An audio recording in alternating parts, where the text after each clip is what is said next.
Hello friends, CI से हमारी problem है divide ₹28,730 between A and B so that when their shares are lent out at 10% compound interest compounded per year.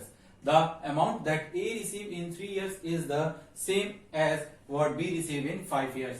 Now friend, in this problem हमें इस amount को A and B में ऐसे divide करना है कि amount for A and of the 3 is same as amount received by B in 5 years. Now friend, हम क्या करेंगे, दोनों के शेयर पे अमाउंट निकालेंगे 3 ईयर और 5 ईयर को, और दोनों को इक्वल रख देंगे क्योंकि दोनों का amount after their times same होगा. तो फ्रेंड, इसी के साथ प्रॉब्लम को स्टार्ट करते हैं. सॉल्यूशन. सबसे पहले हम शेयर एज्यूम करते हैं. तो let B the share of A is equal to X, then share of B is equal to 28730 में से हम A का शेयर माइनस कर देंगे. Now amount for A in 3 year. A is equal to P1 plus R upon 100 raised to power n. Now P means principal X, 1 plus R means 10% upon 100 raised to power 3. 0 से ये 0 cancel, X और ये आपका इसको कर देंगे तो ये 11/10, क्योंकि यहाँ 1/10 बचा, 1/10 10 में 10 और plus 1, 11/10 raised to power 3 and this is our. और इसको हम एक्सपेंड नहीं करेंगे और इसी को ही इक्वेशन नंबर 1 एज्यूम करते हैं. Okay friend, now amount for B in 5 year. A is equal to, अब बी का शेयर है आपका 28730 minus x and 1 plus R यानी 10 upon 100 raise to power n यानी कि 5 year.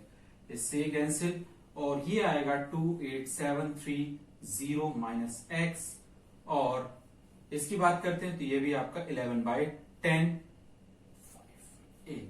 Now this is the equation number 2. Now friend, this is the amount of B and this is the amount of A, और दोनों का eight there times same है. तो from equation 1 and equation 2. equation 1 का amount है x और 11/10 raised to power 3 is amount of B amount 28730 minus x और ये 11/10 raised to power 5. Now friend, अब हम इसको इस डिवीजन में लेकर जाते हैं तो ये हो जाएगा आपका x is equal to 28730 minus x and 11/10 raised to power 5 divided by 11/10 raised to power 3. Friends, यहां पर इसके साथ मल्टीप्लाई में है तो डिवीजन में जाएगा, और डिवीजन में हमने अपॉन में लिखने की बजाय यहां डिवाइड साइन के साथ लिखा है. अब आप यहां देखेंगे तो यहां पर एक एक्सपोनेंट लॉ अप्लाई हो रहा है. When the basis are same divided, when the basis are same in division then exponent are separate. तो x is equal to 28730 minus x और ये आपका हो जाएगा 11/10 और 5 में से 3 गए आपके 2. तो x is equal to 28730 minus x, और अब इसको हम मल्टीप्लाई भी कर लेते हैं साथ में तो ये हो जाएगा 121/100. नाउ फ्रेंड, अब इसकी मल्टीप्लाई हम इसके साथ करेंगे तो ये जो न्यूमरेटर पार्ट है ये इसकी दोनों के साथ मल्टीप्लाई होगी, जबकि आपका डिनोमिनेटर डायरेक्ट हम इसको 100x के साथ लेकर जाते हैं. तो that will gives 100x is equal to 28730 into 121 minus 121x, और अब ये आप x का x एक साइड लेकर आएंगे, x plus 121x is equal to 28730. Now this one is 221x is equal to 28730 into 121 to 121. Now x is equal to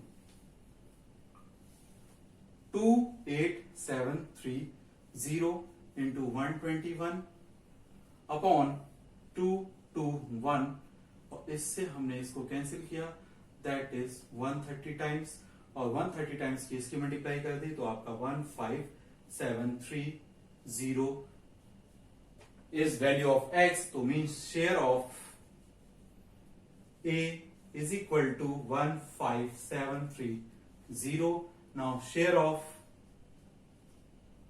B is equal to 28730 minus 15730 means 13000. Means share of B is 30,000 rupees. Okay friend, I hope you understand both the share and whole problem. Now एक बार फिर से जरा देखते हैं. सबसे पहले हमें ये A एंड B में डिवाइड करना था, तो हमने A का शेयर एज्यूम किया, B का शेयर, A के शेयर को माइनस करके B का शेयर आ गया. फिर बोथ शेयर पे हमने विद देयर टाइम्स उनका अमाउंट कैलकुलेट कर लिया. A का अमाउंट आपका x की फॉर्मेट में ये आ गया. फ्रेंड यहां पर एक चीज ध्यान रखना है कि ये एक्सपोनेंट को ओपन नहीं करना है. अगर ओपन करेंगे तो ये वैल्यू कैलकुलेट होने में प्रॉब्लम आएगी. उससे बेटर है, क्योंकि यहां पर एक एक्सपोनेंट लॉ अप्लाई जरूर होता है जब भी इस तरह का क्वेश्चन हो.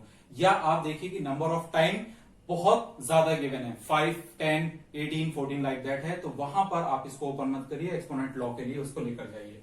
तो फिर हमने बी के शेयर पर अमाउंट कैलकुलेट किया और उसके लिए आ गया. दोनों का अमाउंट सेम है तो दोनों को हमने इक्वल रख दिया. अब उसके बाद यहां पर जो x की वैल्यू थी इसको हम डिवाइड में लेके गए, तो यहां पर एक्सपोनेंट का लॉ लग गया जिसमें basis are same and division power आपकी सब्ट्रैक्ट हो गई. उसके बाद इसको ओपन किया और यहां से ये कैलकुलेट करके x की वैल्यू निकाली जो कि शेयर ऑफ A है, और B में से x की वैल्यू को माइनस किया जो कि आपका शेयर ऑफ B है. तो friend share of A 15,730 and share of B 13,000 is clear. I hope you understand. Thank you.